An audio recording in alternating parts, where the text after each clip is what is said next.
اللہ رب العزت ارشاد فرماتا ہے یا ایھا الذین آمنوا اتقوا اللہ وکونوا مع الصادقین، اے ایمان والو تقوی اختیار کرو اور سچوں کے ساتھ ہو جاؤ۔ کربلا کی پوری داستان، پورا واقعہ آپ حضرات مساجد میں اور جلسوں میں سن چکے ہیں، لیکن کربلا میں صرف اسی بات کی لڑائی تھی، ایک طرف سچ تھا ایک طرف جھوٹ تھا، اور جھوٹ کی تعداد زیادہ تھی، سچ بولنے والوں کی تعداد کم تھی۔ اللہ رب العزت ہر انسان سے امتحان لیتا ہے، پیغمبروں سے بھی امتحان اس نے لیا ہے، ولیوں سے بھی اس نے امتحان لیا ہے، ہم سے اور آپ سے بھی وہ امتحان لیتا ہے۔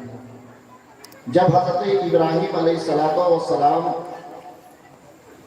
سے رب نے امتحان لیا تو ان کو آگ میں ڈال کر امتحان لیا۔ حضرت ابراہیم آگ میں گرے تو ضرور لیکن بچ گئے، امتحان میں پاس ہو گئے، جان بھی بچ گئی۔ اسی طرح حضرت ایوب علیہ السلام کے پیر میں اللہ رب العزت کی طرف سے ایک بیماری آئی تھی جو پورا پیر زخم تھا، اس میں اتنے کیڑے لگے تھے کہ جب وہ کیڑا زمین پر گر جاتا تو حضرت ایوب علیہ السلام اس کیڑے کو پھر اپنے پیر پر رکھتے تھے۔ لیکن کمال دیکھیے اللہ رب العزت کا کہ حضرت ایوب کو آزمائش میں ڈالا، امتحان میں ڈالا، لیکن حضرت ایوب کا بڑا خیال رکھتا تھا رب۔ جب صبح ہوتی تھی تو پوچھتا تھا ایوب کیا حال ہے، کیسے ہو ایوب؟ تو حضرت ایوب علیہ السلام کہتے تھے پروردگار عالم تیرا شکر ہے میں ٹھیک ہوں۔ پورا زخم، پورا پیر زخم سے بھرا ہوا ہے، لیکن رب جب پوچھ رہا ہے کیسے ہو ایوب تو حضرت ایوب کہتے تھے رب تیرا شکر ہے، تیرا شکر ہے میں ٹھیک ہوں۔ اور شام جب ہوتی تھی تو پھر رب ایک بار پوچھتا تھا کیسے ہو ایوب؟ حضرت ایوب کہتے تھے رب تیرا شکر ہے میں ٹھیک ہوں۔ 18 سال کے بعد حضرت ایوب علیہ السلام کو اللہ تبارک و تعالیٰ نے شفا دے دیا۔ ایسا نہیں تھا کہ اس زخم کی وجہ کر حضرت ایوب علیہ السلام اس دنیا سے گئے، نہیں، رب نے شفا دے دیا۔ اسی طرح حضرت اسماعیل علیہ السلام سے بھی اس رب نے آزمائش لیا، امتحان لیا، گردن پر چھری چلی، چھری گردن پر چلی، لیکن حضرت اسماعیل علیہ السلام بچ گئے۔ امتحان رب لے رہا ہے لیکن جان بچتی چلی جا رہی ہے۔ حضرت یونس علیہ السلام مچھلی کے پیٹ میں چلے گئے، لیکن رب نے مچھلی کو حکم دیا کہ یہ میرے نبی ہیں، ان کی حفاظت کرنا۔ اور 3 دن کے بعد حضرت یونس علیہ السلام مچھلی کے پیٹ سے نکل گئے۔ آزمائش وہاں بھی ہوئی، امتحان وہاں بھی ہوا، لیکن جان بھی وہاں بچ گئی۔ اسی طرح حضرت یوسف علیہ السلام کو بامشقت قید 10 سال کی ہوئی۔ 10 سال قید میں گزارنے کے بعد پھر حضرت یوسف علیہ السلام مصر کے شہنشاہ بن گئے۔ یہ تھا انبیاء سے امتحان رب نے لیا، لیکن جب ولیوں سے رب نے امتحان لیا تو حضرت امام حسین رضی اللہ تعالیٰ عنہ سے بھی امتحان لیا، اور حضرت امام حسین سے بھی آزمائش کی کربلا کے میدان میں۔ لیکن یہاں یہ فرق ہے کہ جہاں جہاں رب نے نبیوں سے امتحان لیا وہاں وہاں جان بچتی چلی گئی، لیکن جب میرے امام سے امتحان لیا، امام حسین سے امتحان لیا، تو یہاں جان نہیں بچی۔ یہاں 6 مہینے کا بچہ بھی قربان ہو گیا، اور 55 سال کے امام حسین بھی شہید ہو گئے، حضرت عباس بھی شہید ہو گئے، حضرت اکبر بھی شہید ہو گئے۔ اب یہاں پر یہی فرق ہے، لوگوں نے رب کی بارگاہ میں پوچھا پروردگار عالم، انبیاء سے امتحان لیا لیکن ان کی جان بچ گئی۔ حضرت یوسف علیہ السلام کنواں میں گرے، بچ گئے۔ یونس علیہ السلام مچھلی کے پیٹ میں گئے، بچ گئے۔ حضرت ابراہیم علیہ السلام آگ میں گئے، بچ گئے۔ مولا امام حسین کربلا میں گئے، کسی کی جان نہیں بچی۔ تو رب نے کہا کہ جو میں جانتا ہوں وہ تم نہیں جانتے۔ یہ انبیاء ہیں، ان کو آزمایا اور پھر ان کی جان بچ گئی. لیکن امام حسین نبی نہیں ہے، لیکن نبی کے بیٹا ہے، یہ نبی کے نواسا. اب تم جانتے نہیں کہ کائنات میں سب سے زیادہ اگر ہم کسی سے محبت کرتے ہیں تو وہ تمہارے رسول سے محبت کرتے ہیں، تمہارے پیغمبر سے کرتے ہیں. اور تم کو معلوم ہونا چاہیے کہ تمہارا نبی کائنات میں سب سے زیادہ اگر کسی سے محبت کرتا ہے تو وہ حسین کی ذات سے محبت کرتا ہے. رب کی بارگاہ میں جب لوگوں نے ہاتھ اٹھایا اور سوال کیا تو رب نے کہا کہ میں سب سے زیادہ اپنے رسول سے محبت کرتا ہوں اور تمہارا رسول سب سے زیادہ امام حسین سے محبت کرتا ہے، تو میں یہ چاہتا ہوں کہ قیامت تک رب کا ذکر ہوتا رہے. خانقاہوں میں، مدرسوں میں، جلسوں میں، اسٹیجوں پر، محفل میلاد میں رب کا ذکر ہوتا رہے. اسی طرح میں چاہتا ہوں کہ میرے رسول کا بھی ذکر خانقاہوں میں ہوتا رہے، مساجدوں میں ہوتا رہے، مدرسوں میں ہوتا رہے اور جلسوں میں ہوتا رہے. اسی طرح میں چاہتا ہوں کہ جب میرے محبوب کا ذکر ہر جگہ ہوتا رہے تو میرے نبی کے محبوب امام حسین کا بھی ہر جگہ ذکر ہوتا رہے. اگر کربلا میں امام حسین شہید نہ ہوتے تو دنیا امام حسین کو بھلا دیتی، لیکن ہم یہ چاہتے ہیں کہ میرے رسول امام حسین سے جتنی محبت کرتے ہیں تو جس طرح سے قیامت تک رب کا ذکر ہوگا، رب کے رسول کا ذکر ہوگا، اسی طرح رسول کے نواسا امام حسین کا بھی قیامت تک ذکر ہوگا. ورنہ اگر رب چاہتا تو پیغمبروں کو بچا سکتا تھا تو کربلا کے 6 مہینے کے علی اصغر کو بھی بچا سکتا تھا، علی اکبر کو بھی بچا سکتا تھا. اور میرے دوستو، آپ جس مذہب پر ہو، آپ جس مذہب پر ہو، آپ تو امام حسین کا صرف نعرہ ہی لگانا جانتے ہو، اس کے علاوہ میرے خیال سے کچھ نہیں جانتے.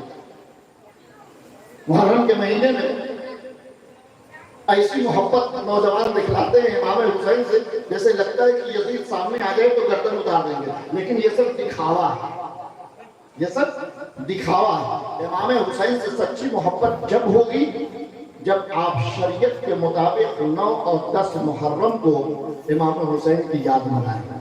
شریعت کے مطابق جس چیز کی اجازت شریعت آپ کو دیتی ہے آپ امام حسین کا ذکر منائیں، اور جس چیز سے آپ کو آپ کے نبی کی شریعت روکتی ہے اس سے آپ رک جائیں. اور سب سے اچھا طریقہ تو یہ امام حسین کو یاد کرنے کا کہ 9 محرم اور 10 محرم کا آپ روزہ رکھ لو. 9 محرم اور 10 محرم کو روزہ رکھ لو.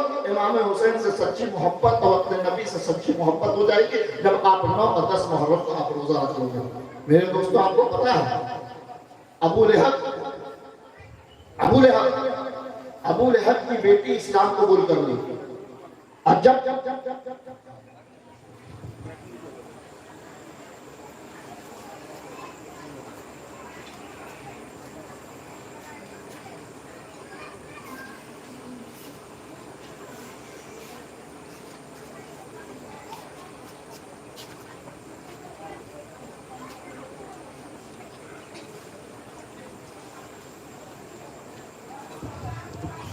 سمجھ لیں، ابو لہب کی بیٹی اسلام جب قبول کر لی تو پتہ ہے جس راستے سے ابو جہل کی بیٹی گزرتی تھی، نوجوان تبت یدا ابی لہب و تب سورہ پڑھتے تھے. یعنی کہ آپ جس طرح سے اپنے محلے کے کسی شخص کو چڑھاتے ہیں اسی طرح سے ابو لہب کی بیٹی کو لوگ سورہ تبت یدا پڑھ کر چڑھاتے تھے. چونکہ ابو لہب جو ہے میرے رسول کی شان میں گستاخی کر گیا. جب میرے نبی نے بلایا پہاڑ پر اور نبوت اور رسالت کا جب میرے رسول نے اعلان کیا تو ابو لہب سب سے پہلے میرے رسول کی شان میں گستاخی کیا. تو رب نے پوری تبت یدا سورہ اتار دیا اور وہی تبت یدا سورہ جب ابو لہب کی بیٹی گزرتی تھی تو محلے کو لوگ پڑھ کر سنایا کرتے تھے. وہ ابو لہب کی بیٹی ایک دن رسول اللہ کی بارگاہ میں گئی اور کہا یا رسول اللہ، باپ قصور کرے اور بیٹی کو سزا ملے، باپ رسول کی شان میں گستاخی کر جائے، اب بیٹی کے کوئی راستے چلتے ہوئے چڑھائے، انگلی اٹھائے. میرے آقا نے پوچھا کیا ہوا؟ یا رسول اللہ، جب میں مکے کے گلیوں سے گزرتی ہوں تو مکے کے نوجوان تبت یدا ابی لہب پڑھتے ہیں. اس کا ترجمہ یہ ہے کہ رب نے یہ سورہ اتارا تبت یدا ابی لہب وتب، تباہ ہو جائیں ابو لہب کے دونوں ہاتھ، اور تباہ ہو گیا، ٹوٹ گیا ابو لہب کا دونوں ہاتھ.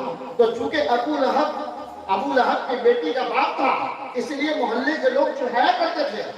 تو جب رسول اللہ کے بارگاہ میں ابو لہب کی بیٹی کہی یا رسول اللہ میں تو ایمان لے آئی، میں نے تو آپ کو رسول مان لیا، میں نے تو آپ کو پیغمبر مان لیا، میں نے تو آپ کی شریعت پر عمل کرنا شروع کر دیا، پھر یہ نوجوان مجھے کیوں چڑھاتے ہیں؟ تو اللہ کے رسول نے تمام نوجوانوں کو بلایا، اب بلا کر جمع کیا. اب ذرا غور کرو، یہ تبت یدا جو سورہ ہے یہ کوئی ناول کی سورہ نہیں ہے، یہ کوئی انسان کی لکھی ہوئی کتاب نہیں ہے کہ جس کو پڑھنے سے ثواب نہ ملے. یہ قرآن مقدس ہے. اب دنیا کا کوئی عالم قرآن کی تلاوت کرنے سے نہیں روک سکتا، دنیا کا کوئی بھی مفتی قرآن کی تلاوت کرنے سے نہیں روک سکتا. لیکن میرے آقا نے تمام نوجوانوں کو بلایا، اب بلا کر کہا اے نوجوانوں، قرآن کی تلاوت سے کوئی تمہیں روک نہیں سکتا، لیکن ایک بات یاد رکھو کہ جب ابو لہب کی بیٹی راستہ سے گزرے تو کوئی بھی نوجوان تبت یدا ابی لہب وتب نہیں پڑھے گا، اس لیے کہ یہ جو سورہ اتری ہے یہ ابو لہب کے لیے اتری ہے اور یہ اس کی بیٹی ہے. تم جب یہ سورہ پڑھتے ہو تو یہ باپ کے رشتے سے اس کو تکلیف ہوتی ہے، یہ سمجھتی ہے کہ تم اس کو چڑھا رہے ہو، اس لیے مکے کے لوگوں نوجوانوں اس بات تو میرے آقا نے مکے کے نوجوانوں کو منع کیا. میرے دوستو، یہ ہے آپ کا اسلام، یہ ہے آپ کا مذہب کہ کسی کو چڑھانے سے آپ کے نبی منع کرنے نہیں، چھوڑ دو. اور آپ امام حسین کی محبت میں رات بھر بیٹھے ہو، یقیناً